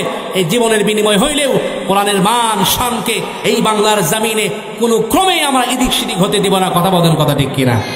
আমার প্রিয় ভাইয়েরা, বিশ্বনবী জনাবে মুহাম্মদুর রাসূলুল্লাহ সাল্লাল্লাহু আলাইহি ওয়াসাল্লামের যুগে আল্লাহর হাবিবের প্রিয় একজন সাহাবী, যুবক সাহাবী হযরতে মুসআব ইবনে উমাইর রাদিয়াল্লাহু তাআলা আনহু। আমার ভাইয়েরা, মক্কার জমিনে সবচাইতে স্টাইলিশ মার্কা যুবক ছিলেন। মুসআবের চেয়ে এত বড় স্টাইল দেওয়ার মতো কোনো যুবক ছিল না। দামি দামি সুঘ্রাণ ব্যবহার করতেন, দামি দামি পোশাক পরিধান করতেন হযরতে মুসআব। আমার ভাইয়েরা, 200 দিরহামের পোশাক কেনার মতো মক্কার জমিনে কারো কোনো সাধ্য ছিল না, অর্থ ছিল না। হযরতে মুসআব তৎকালীন যুগে 200 দিরহামে পোশাক ক্রয় করে গায়ে দিয়ে চলাচল করতেন। আমার ভাইয়েরা, দামি দামি সুঘ্রাণ ব্যবহার করতেন। যখন মুসআব রাস্তা দিয়ে চলাচল করতেন, 5-7 জন বন্ধু বান্ধব তার সঙ্গে লেগেই থাকতেন, কোনো ক্রমে মুসআবকে ছাড়তো না। আমাদের এই পাড়ার, এই মহল্লার সব চাইতে ধনাত্মবান পরিবারের সন্তান যে, তারও কিন্তু 5-7 জন বন্ধু বান্ধব লেগেই থাকে। কথা বলেন, ঠিক কিনা? যদি কারো দামি গাড়ি হয়, সুজুকি, ইয়ামাহা, জিক্সার যদি কোনো গাড়ি চালায়, আমার ভাইয়েরা 5-7 জন বন্ধু বান্ধব তার সঙ্গে লেগেই থাকে। কথা বলেন, ঠিক কিনা? তেমনি ভাবে হযরতে মুসআব ইবনে উমাইর রাদিয়াল্লাহু তাআলা আনহু যখন রাস্তা দিয়ে চলাচল করছেন, পরক্ষণে সে রাস্তা দিয়ে যদি কেউ চলাচল করে, ঘ্রাণ শুকে বুঝতে পারে যে রাস্তা দিয়ে মুসআব চলাচল করেছে। কন্যা সুবহানাল্লাহ। আমার ভাইয়েরা, চলতে চলতে হঠাৎ করে বিশ্বনবী মুহাম্মদুর রাসূলুল্লাহ সাল্লাল্লাহু আলাইহি ওয়াসাল্লামের কোরআন তেলাওয়াতের সুমধুর ধ্বনি মুসআবের কানে ভেসে এলো। আমার ভাইয়েরা, যেই না কানে ভেসে এসেছেন, মুসাব আর নিজেকে কন্ট্রোল করতে পারে নাই, আটকাতে পারে নাই, সঙ্গে সঙ্গে নবীজির দরবারে হাজির হয়ে গিয়েছেন। আমার ভাইরা, আল্লাহর হাবিবকে বলতেছেন, ইয়া রাসূলুল্লাহ, ইয়া হাবিবাল্লাহ, নবী গো, জীবনে বহু কণ্ঠের আওয়াজ আমি শুনেছি, কিন্তু এত শ্রুতিমধুর কণ্ঠের আওয়াজ আমার কানে কোনোদিন ভেসে আসে নাই। আমি অনেক আওয়াজ শুনেছি, ইয়া রাসূলুল্লাহ, আমার বংশের লোকেরা আপনার ব্যাপারে বলা বলি করে, আপনি নাকি আমাদের বংশের শত্রু, আপনি নাকি আমাদের মূর্তির শত্রু, আপনি নাকি মিথ্যা নবী, আপনি নাকি ভণ্ড নবী। নবী গো, আমার মন বলছে এটা কখনো মিথ্যা নবীর কালাম হতে পারে না, এটা কখনো মিথ্যা নবীর কণ্ঠের আওয়াজ হতে পারে না। আমি জীবনে আমার কানে বহু আওয়াজ ভেসে এসেছে, কিন্তু এমন প্রেমময় আলাপ আমি কোনোদিন শুনি নাই। ইয়া রাসূলুল্লাহ, ইয়া হাবিবাল্লাহ, এই কণ্ঠের প্রেমে আমি পড়ে গিয়েছি। সুতরাং আমি চাই আপনি জলদি করে আপনার হাতের সঙ্গে আমার হাতটা রেখে কালিমার অমিউ সুধা পান করায়া আমাকে জলদি করে ইসলামের রাস্তায় আপনি তুলে দেন। কন্যা সুবহানাল্লাহ। আল্লাহর নবী, বিশ্ব নবী জনাবে মুহাম্মদুর রাসূলুল্লাহ সাল্লাল্লাহু আলাইহি ওয়াসাল্লাম, আমার ভাইরা, আল্লাহর হাবিব হযরতে মুসাবকে বলতেছেন, মুসাব রে, সব কিছুই তো ঠিক আছে রে মুসাব, কিন্তু তুমি যে কালিমা গ্রহণ করবা, যে কালিমা তুমি যে পড়বা রে মুসাব, এই কালিমা তো সাধারণ কোন কালিমা নয়। এই কালিমা পড়ার কারণে তোমার ফাঁসির কাস্তে ঝোলা লাগতে পারে, এই কালিমা পড়ার কারণে তোমার বাড়িঘর ছাড়ার প্রয়োজন লাগতে পারে, এই কালিমা গ্রহণ করার কারণে এত দামি দামি পোশাক হয়তো তোমার শরীরে নাও থাকতে পারে রে মুসাব। এই কালিমা পড়ার সঙ্গে সঙ্গে হয়তো তুমি অনেক বিপদের সম্মুখীন হতে পারো। এই কথা যখন বলেছেন আমার ভাইয়েরা, হযরতে মুসাব ইবনে উমাইর রাদিয়াল্লাহু তাআলা আনহু বলতেছেন, ইয়া রাসূলুল্লাহ, ইয়া হাবিবাল্লাহ, নবী গো, জীবন দিব গো নবী, তবুও কালিমা থেকে যারা পরিমাণ পিছপা হব না। আল্লাহর নবীজির হাতে হাত রেখে মুসাব কালিমা পড়লেন, নবীজির দরবারে থাকলেন, বিশ্ব নবীর সহবতে থাকার পরে কোরআন শিখলেন, নামাজ শিখলেন। কয়েকদিন পর যখন বাড়িতে চলে গেলেন, মুসাব গোপনে গোপনে নামাজ পড়েন, গোপনে গোপনে কোরআন তেলাওয়াত করেন, কারণ তার বাড়িতে যতগুলো লোক আছে সবাই কিন্তু মুশরিক। আমার ভাইরা, প্রকাশ্যে যদি কালিমা পড়ে, প্রকাশ্যে যদি নামাজ পড়ে, রোজা রাখে, তাহলে তার উপর কিন্তু চড়াও হতে পারে, ক্ষিপ্ত হতে পারে। কথা বলেন, কথা ঠিক কিনা? সে মাইর খাওয়া লাগতে পারে তার, যার কারণে মুসাব গোপনে গোপনে নামাজ পড়ে, রোজা রাখে। এই দৃশ্য তার পরিবারের একটা লোক দেখে ফেলেছে। আমার ভাইরা, দেখার সঙ্গে সঙ্গে মুসাবের মাকে বলতেছেন, ও মুসাবের মা, আমার মনে হয় তোমার মুসাব ইসলাম গ্রহণ করেছে, তোমার মুসাব গোপনে গোপনে দেখি নামাজ পড়ে। এই কথা শোনার সঙ্গে সঙ্গে মুসাবের মা একেবারে অগ্নিশর্মা হয়ে গেলেন, কারণ সে তো একজন মুশরিকা। একেবারে রাগান্বিত হয়ে মুসাবের সামনে চলে গেলেন। আমার ভাইরা, হযরতে মুসাবকে বলতেছেন, মুসাব, কলিজার টুকরা সন্তান আমার, তোমার বাবা নাই, কিন্তু তোমার বাবার কোনো দুঃখ ব্যথা বেদনা তোমার উপরে পড়তে দেয় নাই, কোনো কষ্ট তোমাকে দেই নাই রে মুসাব। তুমি যা চাও তোমাকে তা দেই। এই মক্কার জমিনে তোমার মতো এত দামি দামি পোশাক পরার কেউ নাই, 200 দিরহামের পোশাক তোমাকে ক্রয় করে দিয়েছি রে মুসাব। আমি শুনলাম তুমি নাকি তোমার বাপ দাদার 14 গোষ্ঠীর ধর্মকে উপেক্ষা করে তুমি নাকি মুহাম্মাদের ধর্ম গ্রহণ করে ফেলেছ। এই কথা যেই না বলেছেন আমার ভাইরা, হযরতে মুসাব ইবনে উমাইর রাদিয়াল্লাহু তাআলা আনহু সঙ্গে সঙ্গে যুবক মানুষ কলিজার টুকরা মাকে বলে, মা, ওগো মা, আমিও চেয়েছি আপনাকেও বিশ্ব নবীর দরবারে নিয়ে গিয়ে আমার রাসূলের হাতে হাত রেখে কালিমার অমিয় সুধা পান করায়া আপনাকেও জান্নাতের রাস্তায় আমি তুলে নেব। এই কথা বলার সঙ্গে সঙ্গে মা রাগান্বিত হয়ে, অগ্নিশর্মা হয়ে, যুবক মানুষ এই গালের মধ্যে একেবারে থাপ্পড় মেরে দিয়েছে। থাপ্পড় মারার সঙ্গে সঙ্গে 5 আঙ্গুলের দাগ উঠে গিয়েছে আমার ভাইয়েরা। হাউমাউ করে কাঁদে, চোখের পানিগুলো মুসাব ছেড়ে দিয়ে কাঁদে যুবক মানুষ, কিন্তু মাকে তারপরও কিন্তু কোনো কিছু বলে না। কারণ মা যদি মুশরিকা হয়, মা যদি বেদিন হয় আমার ভাইয়েরা, সন্তান কিন্তু যারা পরিমাণ মাকে কোনো কিছু বলতে পারবে না,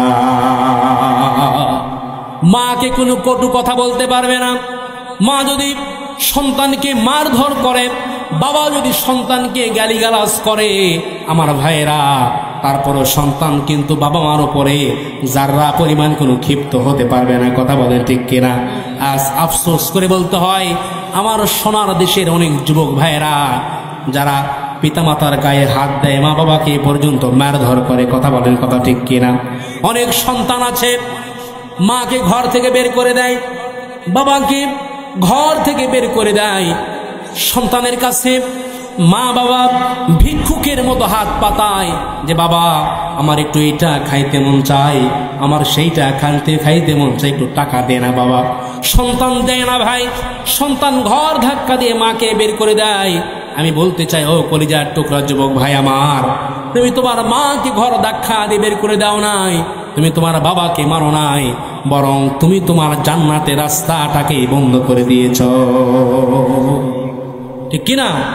কারণ জান্নাতের রাস্তা যদি 10,000 কিলোমিটার দূরত্ব হয়ে যায়, আর মায়ের সঙ্গে বাবার সঙ্গে যদি সন্তানের সুসম্পর্ক হয় আমার প্রিয় ভাইয়েরা, তাহলে এত লম্বা রাস্তাকে আল্লাহ রাব্বুল আলামিন মুহূর্তের মধ্যে 1 সেকেন্ডের রাস্তায় পরিণত করে দিবেন। কন্যা সুবহানাল্লাহ।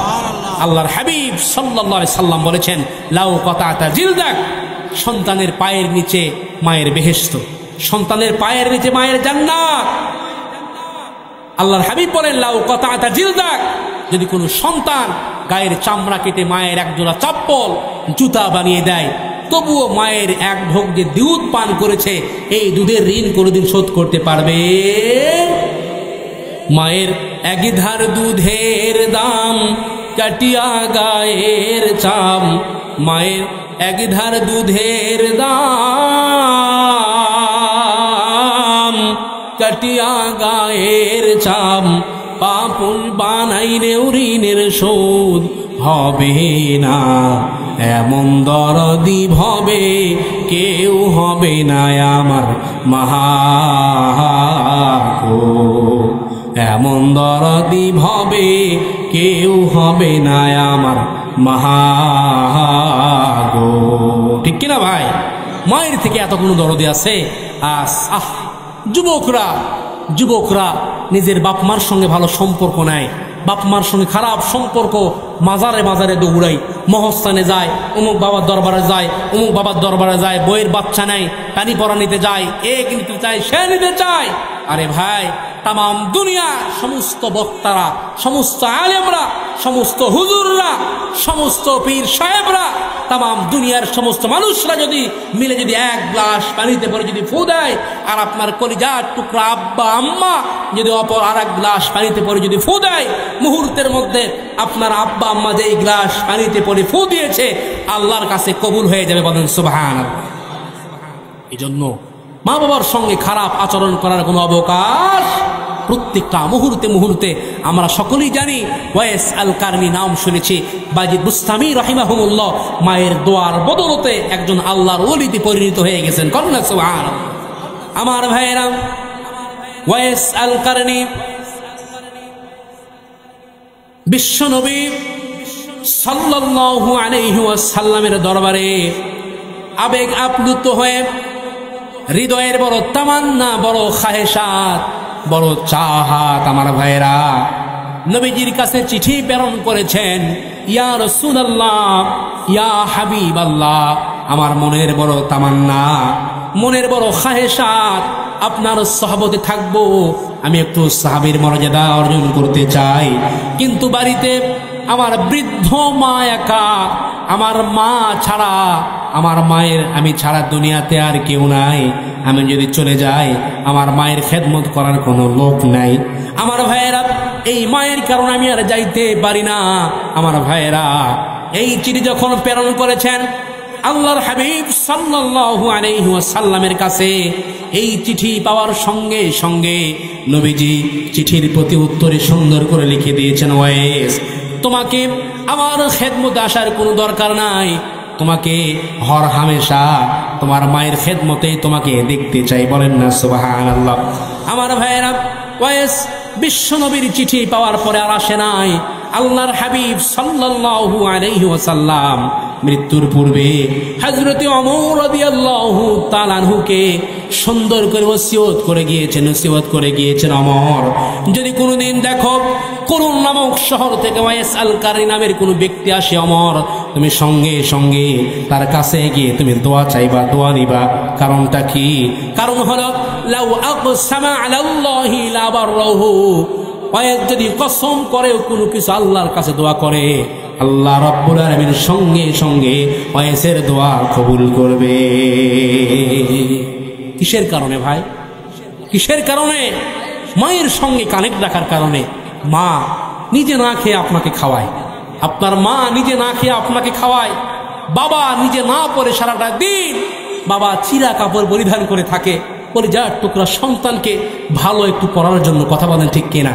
বাবা সারাটা দিন রোদে ক্লান্ত হয়ে মেহনত মুজাহাদা করে সন্তানকে প্রতিষ্ঠা করার লক্ষ্যে সন্তানের জন্য সকাল থেকে সন্ধ্যা পর্যন্ত বাবা পরিশ্রম করে। বাবার শরীরে বৃষ্টি পড়ে না, বাবার শরীরে রোদের কোনো তাপমাত্রা লাগে না, বাবা হর হামেশা সন্তানকে প্রতিষ্ঠার লক্ষ্যে কাজ করে।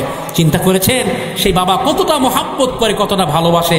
আল্লাহ রাব্বুল আলামিন ভালোবাসার এক টুকরা ছিটে ফোঁটা আমাদেরকে দিয়েছেন। সেই মহাব্বতের কারণে আমার মা নারী সিরাধন, আমি আমার মা জীবন দিয়ে আমাকে মহাব্বত করেন। আমার বাবা নিজে না খেয়ে আমাকে খাওয়ায়, নিজে না পড়ে সন্তানকে পড়ায়। কথা বলেন, কথা ঠিক কিনা? আমার ভাইয়েরা, সন্তানকে বাবা কতটা মহাব্বত করে ভালোবাসেন। ভালোবাসার যে এক টুকরা ছিটে ফোঁটা আমরা পেয়েছি, সেই মহাব্বতের কারণে কলিজার টুকরা মা সন্তানের জন্য কাঁদে, নিজে না খেয়ে সন্তানকে খাওয়ায়, বাবা নিজে না পড়ে সন্তানকে পড়ায়। আমার ভাইয়েরা, ওই সন্তান যখন মারা যায়, বাবা কলিজার টুকরা সন্তানের লাশটা কাঁধে নিয়ে হাঁটি হাঁটি পা পা করে কবরস্থানের দিকে যায়। কথা বলেন ঠিক কিনা? বাবা কিন্তু সন্তানের লাশটা কবরস্থানের মধ্যে রেখে আবার বাবা উঠে আসতে পারে, কিন্তু মা সন্তানের লাশ কিন্তু কবরের মধ্যে রেখে আর যারা পরিমাণে উঠে আসতে পারবে না, কারণ এই অনুমতি কিন্তু মাকে দেওয়া হয় নাই। কথা বলেন ঠিক কিনা? মা যদি সন্তানের লাশটা কাঁধে করে কোলে নিয়ে হাঁটি হাঁটি পা পা করে কবরস্থানের দিকে যায়, আমার ভাইয়েরা, সন্তানের লাশের সঙ্গে সঙ্গে মা কিন্তু কবরস্থানের মধ্যে শুয়ে পড়বে। আমার ভাইয়েরা, তাহলে চিন্তা করে দেখেন, মোহাব্বতের যে এক টুকরার ছিটে ফোঁটা আমরা পেয়েছি রে মুসলমান, তাতে যদি মোহাব্বতের তীব্রতা এত গভীর হয়, মায়ের জন্য, বাবার জন্য, আমার ছেলের জন্য, সন্তানের জন্য, তাহলে ভালোবাসার যে ৯৯টা ভাগ আল্লাহ রাব্বুল আলামিনের কাছে বান্দার প্রতি, সে আল্লাহর কত দয়া আছে না নাই ভাই? স্বামী স্ত্রীর মধ্যে কি ভালোবাসা আছে না নাই? এক ভাগ ভালোবাসার ছিটে ফোঁটা আমরা পেয়েছি। আমার ভাইয়েরা, আপনারা বিরক্তি হচ্ছেন? মোটামুটি মা বোনদের কয়েকটি কথা বলে আমি শেষ করে দেবো ইনশাল্লাহ। আমার ভাইয়েরা, আল্লাহর হাবিব সাল্লাল্লাহু আলাইহি ওয়াসাল্লাম মুহাব্বতের যে এক টুকরা ছিটে ফোঁটা আমরা পেয়েছি, এর মধ্যে কত ভালোবাসাবাসী। বন্ধুর জন্য বন্ধুর ভালোবাসা আছে না নাই? কথা বলেন। ভালোবাসার গান আছে না নাই? ভালোবাসার নাটক, ভালোবাসার সিনেমা, আবার কত রকমের ভালোবাসা। স্বামীর জন্য স্ত্রীর ভালোবাসা আছে না নাই? তাহলে আমাদের যত রকম ভালোবাসা, সব ভালোবাসা হবে বিয়ের পরে। কথা বলেন ঠিক কিনা? এই 14 ফেব্রুয়ারি গেল, এই ধরনের কোনো বেহায়াপনা, হারাম কোনো রিলেশন, হারাম ভালোবাসা কোনো মুসলমানের সন্তান করতে পারে? আমাদের সব ভালোবাসা হবে হালাল ভালোবাসা, বৈধ ভালোবাসা। প্রেম করতে যদি হয় নিজের স্ত্রীর সঙ্গে করব। কথা বলেন, কথা ঠিক কিনা? প্রত্যেকটা আলাপ আলোচনায়, প্রত্যেকটা নজরে নজরে উভয়ের আমল নামায় নফল সব দ্বারা পরিপূর্ণ যিনি করে দিবেন, তিনি কে? আমার ভাইয়েরা, বিশ্বনবী জনাবে মুহাম্মাদুর রাসূলুল্লাহ সাল্লাল্লাহু আলাইহি ওয়াসাল্লাম বলেছেন, স্বামী যদি মহাব্বত নিয়ে, ভালোবাসা নিয়ে নিজের স্ত্রীর হাত যদি ভাবে চেপে ধরে, আমার ভাইয়েরা, আর ওই দিনে যদি উভয় হাত দ্বারা কোনো সগীরা গুনাহ করে থাকেন, হাত ধরার সঙ্গে সঙ্গে আল্লাহ রব্বুল আলামিন উভয়ের হাতের মাঝখান দিয়ে তামাম সগীরা গুনাহগুলো আল্লাহ পাক ঝরাইয়া দিবে। আল্লাহর হাবিব আরো বলেছেন, এই শীতকালীন সময়ে স্বামী স্ত্রী যদি একই কম্বলের নিচে শুয়ে থাকে, তাহলে উভয়ের আমলনামায় সওয়াব দ্বারা পরিপূর্ণ যিনি করে দিবেন তিনি কে? আমার ভাইয়েরা, স্বামী যদি স্ত্রীর সঙ্গে ভালোবাসার খুনসুটি করে, প্রেমময় আলাপ করে, যতবার নজর দিবে মোহাব্বত নিয়ে, ভালোবাসা নিয়ে, আমার ভাইয়েরা প্রত্যেকটা নজরে নজরে তাদের উভয়ের আমলনামায় সওয়াব দ্বারা পরিপূর্ণ করবেন কে?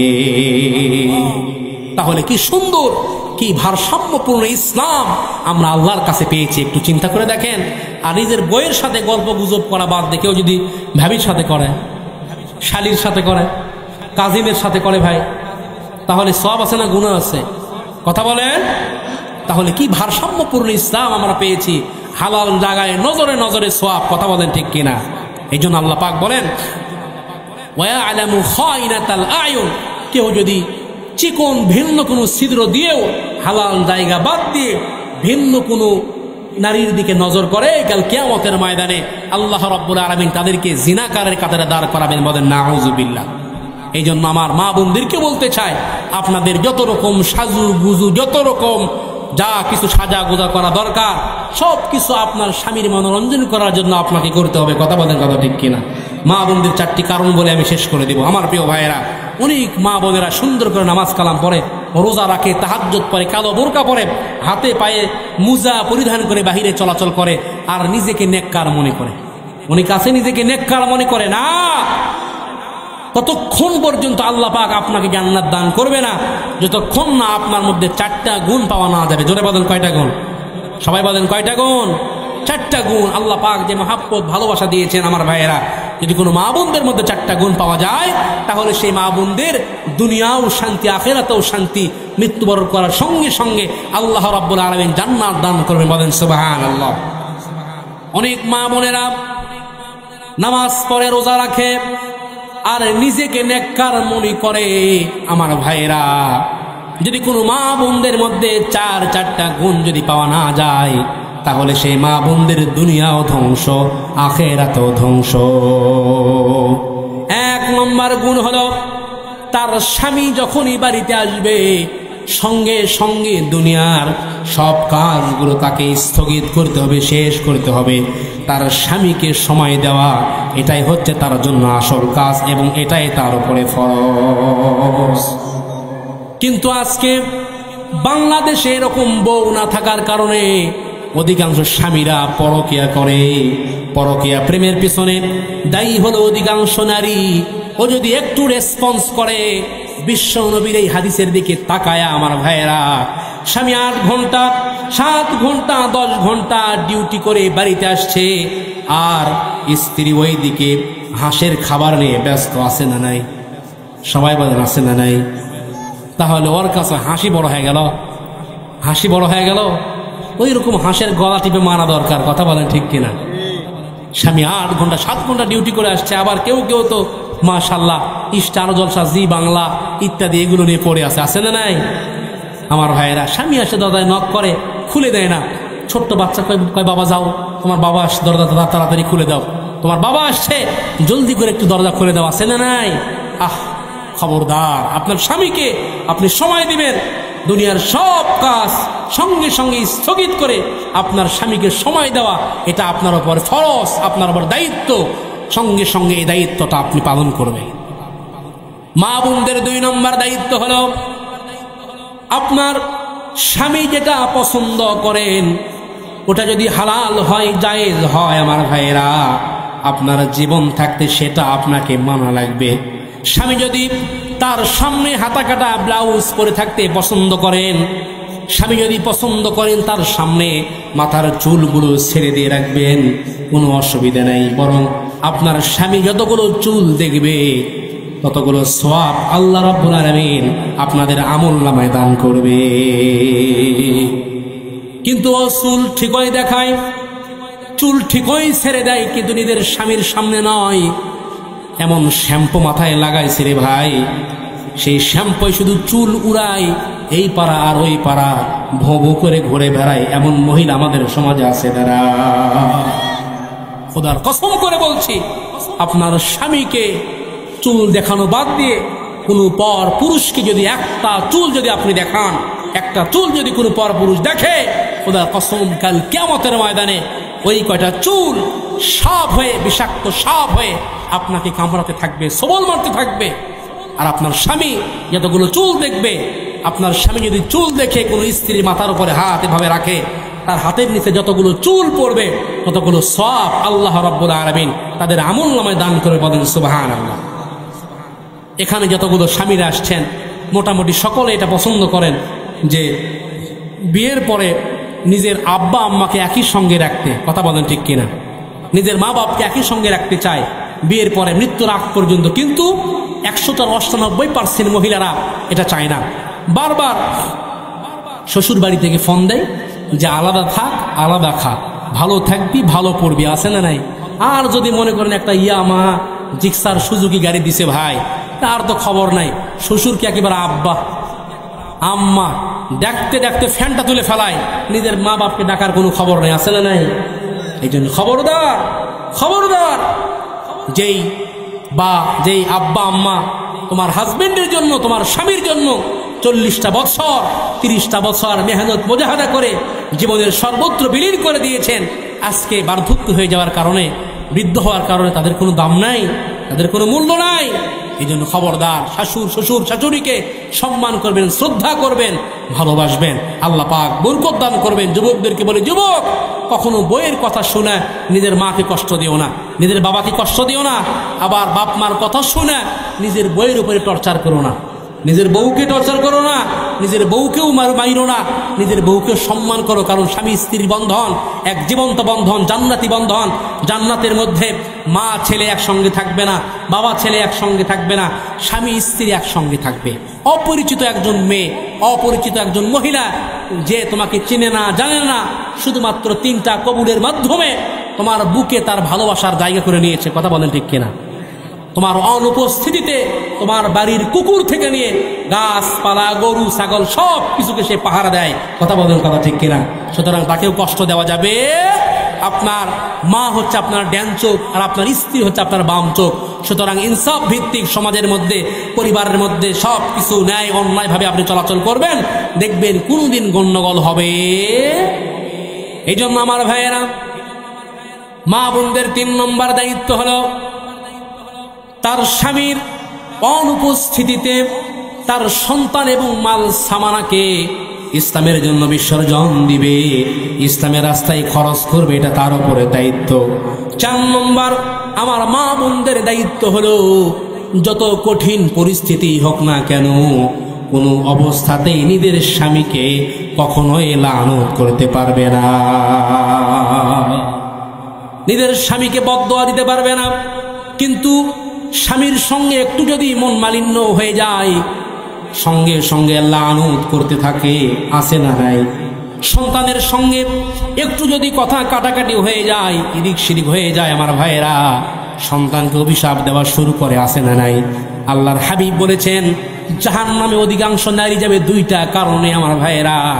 1 নম্বর কারণ হলো তারা কথায় কথায় মানুষকে লানত দেয় আর অভিশাপ দেয়। কথা বলেন ঠিক কিনা? আর 2 নম্বরে একটু যদি চাওয়া, তার জীবনের চাওয়া পাওয়ার যদি অসম্পূর্ণ থেকে থাকে, সঙ্গে সঙ্গে তারা স্বামীর অকৃতজ্ঞতা প্রকাশ করে। এই জন্য যতই কঠিন পরিস্থিতি হোক না কেন, কোনো ক্রমে আপনার স্বামীকে আপনি বদদোয়া দিতে পারবেন না। কারণ এই দুনিয়ার মধ্যে সবচাইতে জালেম, কুলাঙ্গার, জানোয়ার, নাফরমানের স্বামী ছিল ফেরাউন। ফেরাউনের মতো এত বড় জালেম জানোয়ার স্বামী কিন্তু কারো ভাগ্যে নাই। কথা বলেন ঠিক কিনা? কত বড় জালেম ছিল আমার ভাইয়েরা ফেরাউন। যখন আসিয়ার হাতের মধ্যে পেরেক লাগিয়েছিল, পায়ের মধ্যে যখন পেরেক লাগিয়েছিল, এই মাথার উপরে, মাথার কপালের মধ্যে যখন পেরেক লাগিয়ে মাথার উপরে যখন গরম তেল ঢেলে দিত আমার ভাইরা, ওই সময় যখন এমন কষ্ট দিত, আল্লাহ রাব্বুল আলামিন বলেন, ইয ক্বালাত রাব্বি বিনি লি عندك بيتا في الجنة ونجني من فرعون وعمله ونجني من القوم الظالمين আমার ভাইরা ফেরাউন যখন তার দল বল নিয়ে কষ্ট দিত, জুলুম করত, নির্যাতন করত, ওই সময় আল্লাহ রাব্বুল আলামিন সঙ্গে সঙ্গে হযরতে জিবরিল আমিনকে বলেন যে জিবরিল তুমি যাও, জলদি করে আসিয়ার সামনে যাও, গিয়ে তুমি জান্নাতটা তুলে ধরো। আমার ভাইরা আসিয়ার সামনে তুমি তোমার জান্নাত, আমার জান্নাত তুলে ধরো। আমার ভাইরা হযরতে জিবরিল আমিন সঙ্গে সঙ্গে যখন নির্যাতন করত, জুলুম করত, আসিয়ার সামনে গিয়ে আল্লাহ রাব্বুল আলামিনের নির্দেশে জান্নাত তুলে ধরেছেন। আসিয়া জান্নাত দেখার সঙ্গে সঙ্গে এতটা খুশি হয়েছেন, এতটাই আনন্দিত হয়েছেন আমার ভাইরা, সঙ্গে সঙ্গে আল্লাহ রাব্বুল আলামিনকে বলেছেন, ওগো আল্লাহ এই জান্নাতের মধ্যে তুমি আমার একখানা ঘর বানিয়ে দিও আল্লাহ, এই ঘরের মধ্যে বসে বসে আমি তোমাকে দেখব। ওগো আল্লাহ, আমার স্বামী ফেরাউন আমার উপরে যে জুলুম করছে, নির্যাতন করছে, আমাকে যে পরিমাণ কষ্ট দিচ্ছে আল্লাহ, এই কষ্ট দেওয়ার কারণে, আমার উপরে জুলুম করার কারণে তুমি আমার স্বামী ফেরাউনের উপরে গজব নাজিল করো না, তুমি গজব নাজিল করো না, তার কষ্ট থেকে, তার জুলুম থেকে, তার বাহিনী থেকে তুমি আমাকে বাঁচাও। একটুখানি চিন্তা করেন, আজ আপনি যদি একটা ডাব সাবান দিতে না পারছে, সারা জীবন সব দিয়েছেন ভাই, একটা ডাব সাবান চাইছে, এটা দিতে পারেন নাই, সাথে সাথে লানত। এই পুরুষের সাথে বিয়ে হয়ে জীবনটা ঝালাবালা আছে না নাই? কথা বলেন, আছে না নাই? এই পুরুষের সাথে বিয়ে হয়ে আমার জীবনটা অসম্পূর্ণ থেকে গেল। কি করবেন আপনি নামাজ পড়ে? কি করবেন আপনি রোজা রেখে? আর একজন মহিলাকে আল্লাহ পাক এই দুনিয়াতেই সালাম জানিয়েছিলেন, হযরতে খাদিজাতুল কুবরা রাদিয়াল্লাহু তাআলা আনহাকে, কেবলমাত্র শুধুমাত্র স্বামীর প্রতি শ্রদ্ধা এবং স্বামী ভক্তা হওয়ার কারণে। মক্কার জমিনে 7 নাম্বার ধনী ছিলেন, ওই যুগে 7 নাম্বার ধনী ছিলেন। আমার প্রিয় ভাইয়েরা, ইসলাম গ্রহণ করার পরে সব সম্পত্তিগুলো বিশ্বনবী মুহাম্মদ সাল্লাল্লাহু আলাইহি সাল্লামের পায়ের নিচে রেখে দিয়েছেন, যে আপনি এগুলো সব কিছুকে ইসলামের জন্য আপনি বিসর্জন দিবেন, খরচ করবেন। কন্যা সুবহানাল্লাহ। আমার প্রিয় ভাইয়েরা, এই জন্য আল্লাহ রাব্বুল আলামিন আমার মা বোনদেরকে এই সকল কথাগুলো বোঝার, স্বামীর প্রতি শ্রদ্ধা এবং স্বামীকে ভক্তি করার তৌফিক দান করুন। কারণ স্বামী আপনার নিকটে এতটাই দামি জিনিস। আল্লাহর হাবিব বলেছেন, যদি আল্লাহ তাআলা ব্যতীত অন্য কাউকে সেজদা দেওয়া জায়েজ হইতো, তাহলে আমার উম্মতের সমস্ত নারীদেরকে বলতাম তারা যেন প্রত্যেকের স্বামীদের পায়ে সেজদা দেয়। বলেন সুবহানাল্লাহ। আল্লাহ রাব্বুল আলামিন আমাদের সকলকে এই সমস্ত কথা বোঝার এবং এই অনুযায়ী আমাদের মা বোনদেরকে চলার তৌফিক দান করেন। সকলে পড়েন আল্লাহুম্মা আমিন। ওয়া আখিরু দাওয়ানা আলহামদুলিল্লাহি রাব্বিল আলামিন।